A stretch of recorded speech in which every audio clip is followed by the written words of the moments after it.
Good morning Ashok, Rahul, Ravi.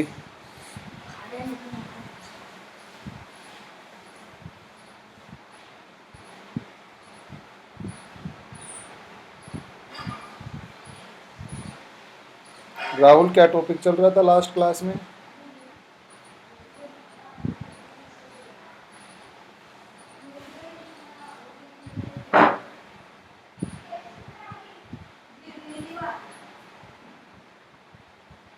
Ravi, आवाज़ आ रही है क्या?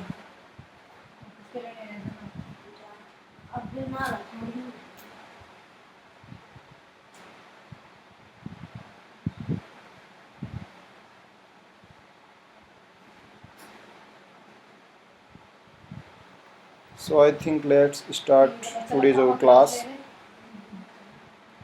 We will discuss about second part of Indian national movement.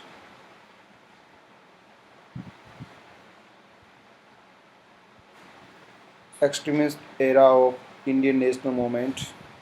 ये भारतीय राष्ट्रीय आंदोलन का दूसरा चरण था जिसे उग्रपंथी चरण के नाम से जाना गया। 1906 ईस्वी से लेकर 1919 ईस्वी तक का काल एक्सट्रीमिस्ट एरा के नाम से जाना जाता है। As you know that it is extreme era which propounded by the Trimurti in Indian national movement, Lala Lajpat Rai, Bal Gangadhar Tilak and Vipin Chandra Pal तथा अरविंद घोष। ये चार मुख्य लीडर रहे इस मूवमेंट के। इस मूवमेंट के दौरान जो सबसे महत्वपूर्ण घटनाक्रम थे उसके बारे में हमने ब्रीफ में डिस्कशन किया। इस डिस्कस का टॉपिक था कि किस तरह से इंडियन नेशनल मूवमेंट को कमज़ोर करने के लिए ब्रिटिश हुकूमत के द्वारा डिवाइड एंड रूल पॉलिसी को सहारा लिया गया। इस पॉलिसी के अंतर्गत 1905 बंगाल विभाजन, 1906 मुस्लिम लीग की स्थापना और 1907 सूरत अधिवेशन, अथवा हम कह सकते हैं कि एक तरह से यह वह समय था जब इंडियन नेशनल मूवमेंट आगे की ओर बढ़ रहा था, परंतु ब्रिटिश सरकार कदापि इसे सहन नहीं कर सकती थी। इसलिए ब्रिटिश हुकूमत ने अपने एम्पायर को प्रोटेक्ट करने के लिए डिवाइड एंड रूल पॉलिसी को अडॉप्ट किया। हालांकि यह पॉलिसी बहुत पुरानी रही है, फिर भी जिस मुसीबत का सामना अंग्रेज़ों को 1857 की रिवॉल्यूशन में करना पड़ा कि किस तरह से हिंदू और मुसलमानों ने मिलकर कंधे से कंधा मिलाकर भारतीय राष्ट्रीय आंदोलन के प्रथम स्वाधीनता संग्राम के रूप में अंग्रेज़ों के दांत खट्टे कर दिए। इसलिए वो दोबारा ऐसा कोई अवसर नहीं चाहते थे कि हिंदुस्तान की जो अधिकांश आबादी है वो दो धर्मों में बटी हुई है और ये फिर से एक होकर ब्रिटिश साम्राज्य को चुनौती प्रदान करे। इधर 1907 में कांग्रेस का विभाजन हो गया। गरम दल और नरम दल के रूप में कांग्रेस विभाजित हुई। कांग्रेस का दूसरा विभाजन 1918 में हुआ। 1908 में बाल गंगाधर तिलक, जो इस एरा का प्रमुख लीडर था, उसे मांडले जेल के अंतर्गत भेज दिया गया 6 वर्षों की सज़ा देकर। दूसरी तरफ लाला लाजपत राय और विपिन चंद्र पाल भी निष्क्रिय हो गए। इसके अलावा अरविंद घोष ने सक्रिय राजनीति से संन्यास ले लिया और वे 1908 में पांडिचेरी चले गए। 1914 ईस्वी में बाल गंगाधर तिलक मांडली जेल से मुक्त हुए तथा 1914 से 1917 तक एनी बेसेंट और अन्य सहयोगियों के साथ मिलकर होम रूल मूवमेंट को संचालित किया। 1916 का लखनऊ पैक्ट जो चर्चित रहा है, जिसके बारे में हमने परिचर्चा की। लखनऊ समझौता कांग्रेस की सबसे बड़ी भूल थी कि हिंदू और मुसलमान को उन्होंने एक कर दिया है, परंतु 1909 के भारत शासन अधिनियम, अथवा हम ये कह सकते हैं कि मॉडल मिंटो रिफॉर्म एक्ट, जिसने कम्युनल अवार्ड हम कह सकते हैं या कम्युनल बेसिस इलेक्शन और इलेक्टोरल रीजन को शुरू कर दिया, सांप्रदायिक या संप्रदाय के आधार पर निर्वाचन क्षेत्रों का निर्धारण। इस बात को कांग्रेस ने स्वीकार कर लिया, इसलिए आज भी कांग्रेस पर ये आरोप लगाया जाता है कि वे मुस्लिम तुष्टीकरण की नीति को फॉलो करती है।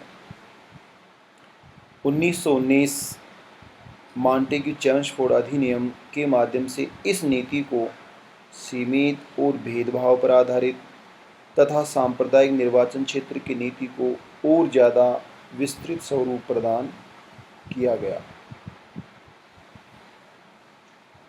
तीसरा जो चरण है, जिसे गांधी एरा के नाम से जाना जाता है, इस चरण की शुरुआत से थोड़ा सा हमें पीछे चलना होगा।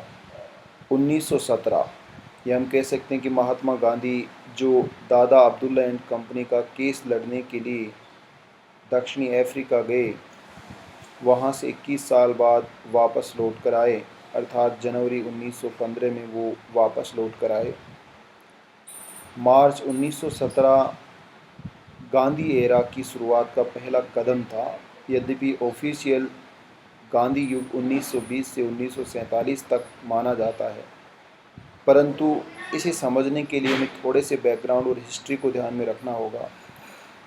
जिला चंपारण बिहार का ऐसा क्षेत्र जहां पर नील की खेती करने वाले किसानों की दुर्दशा हो चुकी थी।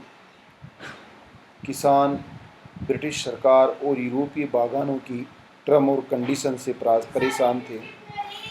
एक 3 खटिया प्रथा नाम की प्रणाली, जिसमें ज़मीन की 3/20 भाग पर नील की खेती करना अनिवार्य था, जो एग्रीमेंट किया गया यूरोपीय नील बागानों के द्वारा, उस एग्रीमेंट के तहत खेती किसानों को करनी पड़ती थी। परंतु इसी दौरान जर्मनी में आर्टिफिशियल कलर, अथवा जिसको हम सिंथेटिक कहते हैं, उसके माध्यम से कलर डिज़ाइन किए जाने लगे। इसलिए नील का, पौधे से जो नील निकलता, उसकी कीमत ज़्यादा होने के कारण मांग बहुत कम रह गई और उसके अल्टरनेट के रूप में सिंथेटिक केमिकल का यूज किया जाने लगा। इसलिए कीमतें गिर गई। अतः यूरोप के नील बागानों ने, बगीचों के मालिकों ने, व्यापारियों ने किसानों को पैसा देने से मना कर दिया। अकॉर्डिंग टू कॉन्ट्रैक्ट उनको ऐसा करने का कोई अधिकार नहीं था, परंतु उन्होंने ऐसा किया। महात्मा गांधी को रामचंद्र शुक्ल द्वारा निमंत्रण दिया गया कि वे चंपारण में आएं और चंपारण के किसानों की दुर्दशा के बारे में देखें और उसका निदान करने का प्रयास करें। गांधी चंपारण पहुंचते उससे पहले मजिस्ट्रेट चंपारण ने अल्टीमेटम दिया कि महात्मा गांधी यहाँ नहीं आए, यहाँ से वापस लौट जाएं। परंतु गांधी वापस नहीं लौटे। यही गांधी का भारतीय राजनीति में पहला कदम साबित हुआ। क्षेत्रीय और छोटे आंदोलन के रूप में चंपारण के किसानों का नेतृत्व किया गया और महात्मा गांधी को सफलता मिली। दूसरा छोटा सा आंदोलन 1918 अहमदाबाद सूती वस्त्र मिल में मजदूरों का आंदोलन था। प्लेग के बोनस को लेकर मजदूर आंदोलन कर रहे थे। आनंदीबाई बहन, अनसुया बहन तथा महात्मा गांधी के नेतृत्व में इस आंदोलन को आगे बढ़ाया गया। उद्योगपति, जो कि महात्मा गांधी के मित्र भी थे, उन्होंने गांधी की मांग को स्वीकार कर लिया। अतः गांधी का ये दूसरा आंदोलन भी सफल हो गया। गांधी के 3 छोटे छोटे क्षेत्रीय आंदोलनों ने गांधी को स्थापित करने में सबसे महत्वपूर्ण भूमिका का निर्वहन किया। गुजरात का तीसरा छोटा सा आंदोलन, जो पाटीदार किसानों का आंदोलन था, जिसे खेड़ा किसान सत्याग्रह के नाम से जाना जाता है, सरदार वल्लभ भाई पटेल और विठल भाई पटेल, डॉक्टर राजेंद्र प्रसाद, इन सब की मदद से खेड़ा किसान सत्याग्रह निष्पादित हुआ और इस आंदोलन में भी महात्मा गांधी की आंशिक विजय हुई। 1919 के अधिनियम पारित करने के पश्चात, या हम कहें कि महात्मा गांधी ने एक बड़े नेशनल मूवमेंट का आयोजन किया, असहयोग आंदोलन। अंग्रेज़ों के द्वारा जिस जलियांवाला बाग हत्याकांड को अंजाम दिया गया, पहले विश्व युद्ध में जो कमिटमेंट अथवा जो वादा उन्होंने किया था उस वादे से दूर जाकर पहला विश्व युद्ध 1914 से 1918 ईस्वी में लड़ा गया। जो बेरोजगार जो सैनिक युद्ध लड़कर आए उनको सेना से बेदखल कर दिया गया। कीमतें बहुत ज़्यादा बढ़ गई। जो अपनी मांगों के लिए प्रतिरोध कर रहे थे उन पर दमनात्मक कार्रवाई की गई। और तो और राष्ट्रता की ओर बढ़ने वाले अथवा ब्रिटिश साम्राज्य को चुनौती देने वाले लोगों को गिरफ्तार करने के लिए, उनका दमन करने के लिए एक काला कानून लाया गया जिसे मोतीलाल नेहरू ने न तो अपील, न वकील और न ही दलील का काला कानून कहा। रॉलेट एक्ट के नाम से इसको जाना जाता है। सर सिडनी रॉलेट एक्ट को ये प्लान बताया गया कि ऐसी कोई योजना बनाइए कि भारतीय राष्ट्रीयता का अंत किया जा सके। इसलिए सर सिडनी रॉलेट एक्ट ने इस आधार पर कि ब्रिटिश साम्राज्य के विरुद्ध जो भी आंदोलन करेगा उस पर राजद्रोह का आरोप लगाया जाएगा, इसे रॉलेट एक्ट के नाम से जाना गया और इसके तहत बहुत से लोगों को गिरफ्तार किया गया। इन तमाम घटनाओं से प्रभावित होकर महात्मा गांधी ने एक अहिंसक आंदोलन की रणनीति बनाई जिसे नॉन कोऑपरेशन मूवमेंट कहा जाता है, असहयोग आंदोलन कहा जाता है। अर्थात ऐसी ब्रिटिश सरकार जो हिंसा को बढ़ावा देती है, ऐसी ब्रिटिश हुकूमत का साथ हम नहीं देंगे। इसका मतलब प्रतिरोध नहीं करेंगे, परंतु हम उनका साथ नहीं देंगे। स्वदेशी को अपनाएंगे, बहिष्कार करेंगे, राष्ट्रीय संस्थाओं की स्थापना करेंगे, खुद के कोर्ट बनाएंगे, न्याय पंचायत बनाएंगे, खुद के स्कूल बनाएंगे, खुद के कॉलेज बनाएंगे। ब्रिटिश सरकार के न कॉलेजों में जाएंगे, न स्कूलों में जाएंगे, ना भवनों में जाएंगे, ना ही ब्रिटिश सरकार की वस्तुओं का उपयोग करेंगे। अर्थात स्वदेशी आंदोलन की तरह हम कह सकते हैं कि महात्मा गांधी ने इसकी शुरुआत की। इसके साथ साथ बहिष्कार का आंदोलन भी था। विदेशी वस्त्रों की होली जलाई जाएगी, शराब की दुकानों पर धरना दिया जाएगा, विदेशी वस्त्रों को धारण नहीं किया जाएगा, विदेशी जो भी चीज़ें हैं उनका उपयोग नहीं किया जाएगा, मशीनों से बने उत्पादों का उपयोग नहीं किया जाएगा, हथकरघा को बढ़ाया जाएगा, चरखा चलाने की नीति को बहुत बड़े स्तर पर आगे बढ़ाया गया। ये सब महात्मा गांधी की रचनात्मक और नकारात्मक कार्यक्रम थे जिसमें कुछ का सृजन किया गया और कुछ को विनाश किया गया, हम ऐसा कह सकते हैं। 1921 जनवरी 1921 से इस आंदोलन की औपचारिक शुरुआत मानी जाती है, जो गांधी युग का सबसे बड़ा और फर्स्ट इंडियन नेशनल मूवमेंट का पार्ट था। हम कह सकते हैं कि वह अखिल भारतीय स्तर का पहला बड़ा आंदोलन था, या इस आंदोलन को हम मूवमेंट नहीं कहकर मास मूवमेंट कह सकते हैं। यह है भारतीय स्वाधीनता संग्राम का पहला जन आंदोलन था।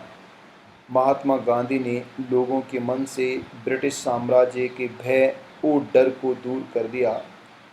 इस बात को लोगों को समझाया गया कि ब्रिटिशर अपराजित नहीं हैं, उन ब्रिटिशर को भी पराजित किया जा सकता है, उन्हें हराया जा सकता है, कोई भी शक्ति अपराजित नहीं है। लंबे समय तक ब्रिटिश साम्राज्य हमारे ऊपर प्रभुत्व स्थापित नहीं कर सकता है।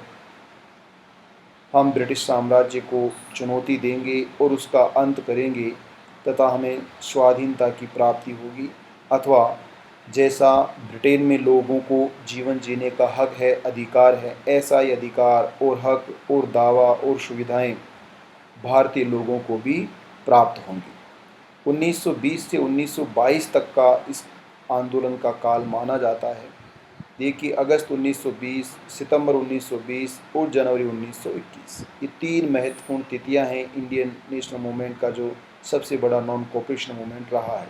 और 12 फरवरी 1922, इसका मतलब है कि 4 तिथियों से मूवमेंट के स्टार्ट होने का और अंत होने का संबंध है। चोरा चोरी घटना जो 5 अगस्त 1922 को उत्तर प्रदेश के गोरखपुर जिले में चोरा चोरी नामक स्थान पर हुई, उस हिंसक घटना के कारण महात्मा गांधी और कांग्रेस कमेटी ने ये फैसला लिया कि हम उस आंदोलन को आगे नहीं बढ़ाएंगे जिसमें हिंसा का सहारा लिया गया। हालांकि सुभाष चंद्र बोस, जवाहरलाल नेहरू जैसे चित्तरंजन दास जैसे लोगों के अपने तर्क थे कि जब भीड़ को पुलिस वाले चुनौती दे रहे हैं या पुलिस बल जो बहुत संख्या में कम है या जहां पुलिस बल था वहां लाठीचार्ज किया गया, तो उस भीड़ के द्वारा उग्र होकर एक थाने में आग लगा दी गई और एक सब इंस्पेक्टर सहित यहाँ एक टोटल 22 पुलिसकर्मी जिंदा जल गए। देश भर में इस घटना की निंदा हुई और महात्मा गांधी ने उस समय आंदोलन को स्थगित करने का, एडजर्न करने का फैसला ले लिया जब आंदोलन अपनी चरम स्थिति में था। देखिए, महात्मा गांधी की पर्सनली व्यक्तिगत है, उनके विचार अलग हो सकते हैं, अपने अलग हो सकते हैं। उनका मानना था कि हम लगातार कार्य नहीं कर सकते हैं, हमें कुछ विराम करने की, आराम करने की आवश्यकता होती है। संघर्ष, विराम और संघर्ष, उनका ये कहना था कि हमें काम करना चाहिए, फिर आराम करना चाहिए, फिर काम करना चाहिए। यदि हम लगातार बड़े आंदोलन करेंगे तो ब्रिटिश सरकार और हुकूमत हमारा दमन कर देगी। इसलिए हम आंदोलन करेंगे, फिर आराम करेंगे, आंदोलन की रणनीति बनाएंगे, रचनात्मक कार्य करेंगे, फिर से आंदोलन करेंगे और ऐसे करके हम ब्रिटिश हुकूमत को मजबूर कर देंगे कि वो भारत को स्वदेशी शासन के रूप में स्थापित करे अथवा भारत को केवल एक कॉलोनी या उपनिवेश नहीं माने, अपितु आयरलैंड, नॉर्दर्न आयरलैंड और ब्रिटिश सरकार या ब्रिटिश साम्राज्य की जो भौगोलिक साम्राज्य की पार्ट हम ऐसा कह सकते हैं, उस भौगोलिक साम्राज्य के भागों की तरह यहाँ के लोगों को भी बोलने की, बातचीत करने की, ब्रिटिश सरकार की आलोचना करने की और समान योग्यता होने पर पद प्राप्त करने की, या जिसको हम भारतीय नागरिक सेवा उस समय कहते थे, इंडियन सिविल सर्वेंट, उस आईसीएस में भाग लेने की अथवा शामिल होने की अवसर मिलने चाहिए और शासन करने में भारतीयों की भागीदारी होनी चाहिए। ये महात्मा गांधी का पहला सबसे बड़ा आंदोलन था जिसे भारतीय स्वाधीनता संग्राम का जन आंदोलन कहा जाता है। इस आंदोलन का सबसे महत्वपूर्ण रोल अगर मान सकते हैं, इम्पोर्टेंट रोल जो प्ले किया वो ये किया कि भारतीय लोगों को आंदोलन करने की रणनीति समझ में आ गई। अब तक वो असंगठित थे, डरे हुए थे, ब्रिटिश सरकार को चैलेंज नहीं करते थे, परंतु अब उनको एक ऐसा आदमी मिल गया जो हाथ में लाठी रखता है, हालांकि वो लाठी नहीं चलाता परंतु सबसे आगे खड़े रहता है और सबसे पहले अगर कोई दमनात्मक कार्रवाई होगी तो वह उसी के ऊपर होगी। इसलिए महात्मा गांधी अनेक बार जेल गए, भूख हड़ताल की और ब्रिटिश सरकार उनकी इस नीति से डर जाती थी क्योंकि वो लंबे समय तक ब्रिटेन में वकालत की पढ़ाई की। उसके बाद लगभग 21 वर्षों तक अफ्रीका में ब्रिटिश सरकार या हुकूमत के विरोध में बहुत बड़े सफल आंदोलन किए। तो वो इस बात से बहुत अच्छी तरह परिचित थे कि अंग्रेज़ों को अगर हम बंदूक के बल पर या डंडे के बल पर, लकड़ी के बल पर, ताकत के बल पर चैलेंज करेंगे तो ब्रिटिश सरकार कभी भी भारतीयों को सफल नहीं होने देगी। ये गांधी की बात सत्य भी थी, भले ही 1857 की क्रांति हो अथवा भारत छोड़ो आंदोलन केवल दमनात्मक कार्रवाई से, रेलवे का नुकसान करने से, पटरियां उखाड़ने से, तार लाइन उखाड़ने से, गोला बारूद का प्रयोग करने से, कुछ ब्रिटिश अधिकारियों की हत्या करने से, छोटे बम का प्रयोग करने से, सैंडर्स को मारने से, कुछ क्रांतिकारियों द्वारा बलिदान देने से, ये नहीं कि उनका योगदान रहा है, परंतु सिर्फ ऐसा करने से ही ब्रिटिश सरकार ने आज़ादी नहीं दी। आज़ादी के बहुत से कारण रहे कि क्यों ब्रिटिश सरकार को, जब हम सोच रहे हैं कि 1942 का आंदोलन जो सबसे बड़ा हिंसक आंदोलन था, उसके 5 सालों बाद ब्रिटिश सरकार ने हमें 15 अगस्त 1947 को आज़ादी दी। उसका सबसे बड़ा कारण यही कि ब्रिटिश सरकार, जिसका बहुत बड़ा साम्राज्य था, जिसकी बहुत बड़ी सेना थी और जिसके साम्राज्य के लिए कहा जाता था कि सूर्य उदय से लेकर सूर्यास्त तक केवल और केवल ब्रिटिश हुकूमत का शासन रहेगा। तो हम सोच सकते हैं कि कितने देशों पर उसका साम्राज्य था। भारत, या जैसे आज हमें लगता है कि पाकिस्तान या केन्या या नैरोबी या सीरिया छोटे से देश हैं जिनको हम कभी ख़त्म कर सकते हैं, उस समय ब्रिटिश हुकूमत के लिए भारत की ऐसी स्थिति थी कि छोटा सा पाकिस्तान है ये मान सकते हैं और उसको कभी भी वो अंत कर सकते थे। इसलिए महात्मा गांधी ने इस अहिंसक नीति का सहारा लिया।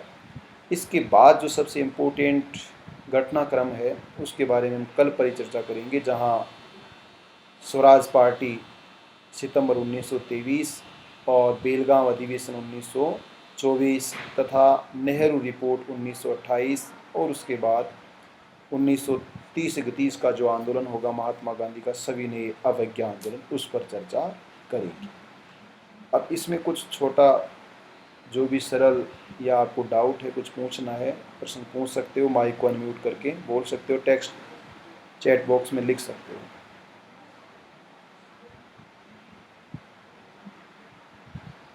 हाँ बताओ बेटा।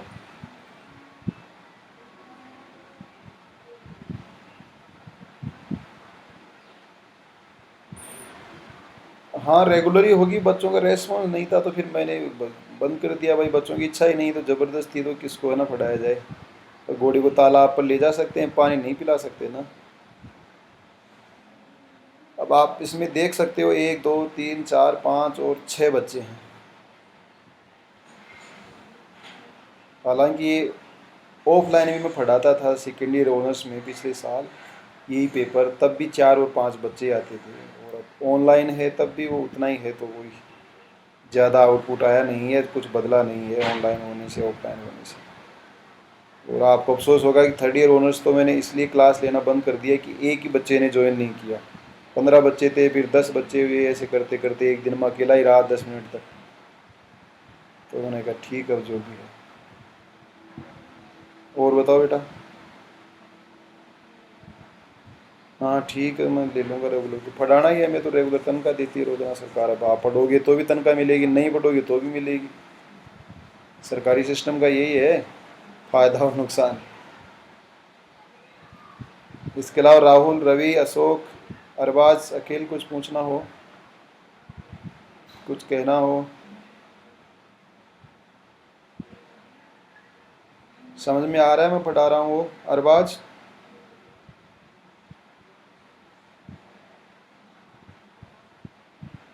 ठीक है बेटा।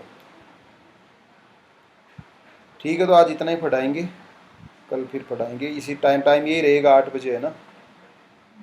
Thank you so much for listening and watching.